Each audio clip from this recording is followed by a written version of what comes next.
So I do want to welcome into the conversation Miss Amelia Jones. She is outside of the courtroom in Kenosha, Wisconsin, to bring us the latest on what we can expect today. Good morning to you, Amelia.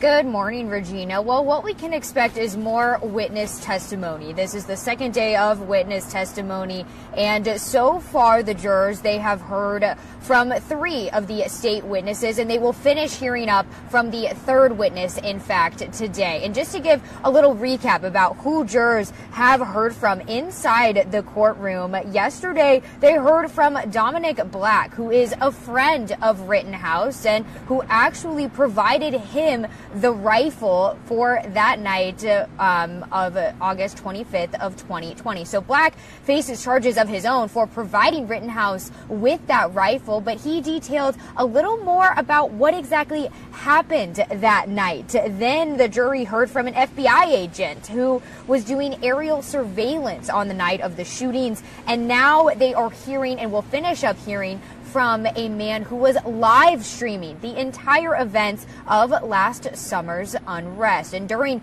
opening statements, everyone heard the defense not waste any time at presenting evidence, which the judge called unusual. It was an unusual move, but the judge allowed it. And the defense saying that Rittenhouse believed his life was in danger and acted in self-defense. The prosecution, however, setting up their case that Rittenhouse instigated the confrontation that night, firing 8 shots in total, killing 2 people and injuring a 3rd. We actually do have a portion of the sound from yesterday's witness testimony and that day in trial. Let's take a listen. But out of the hundreds of people that came to Kenosha during that week, the hundreds of people that were out on the streets that week, the evidence will show that the only person who killed anyone was the defendant, Kyle Rittenhouse. It isn't a whodunit, when did it happen, or anything like that. It was Kyle Rittenhouse's actions privileged under the law of self-defense.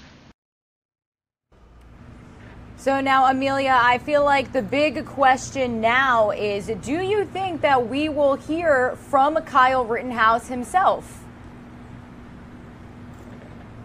Well, Regina, I think that's something everyone is waiting to find out. But according to Kyle Rittenhouse's attorney, they indicated that, yes, Rittenhouse could, in fact, take the stand and testify at some point during trial. The jury is made up of 9 men and 11 women. 12 of them will decide this case. And, Regina, we know that the trial is expected to last 2 weeks.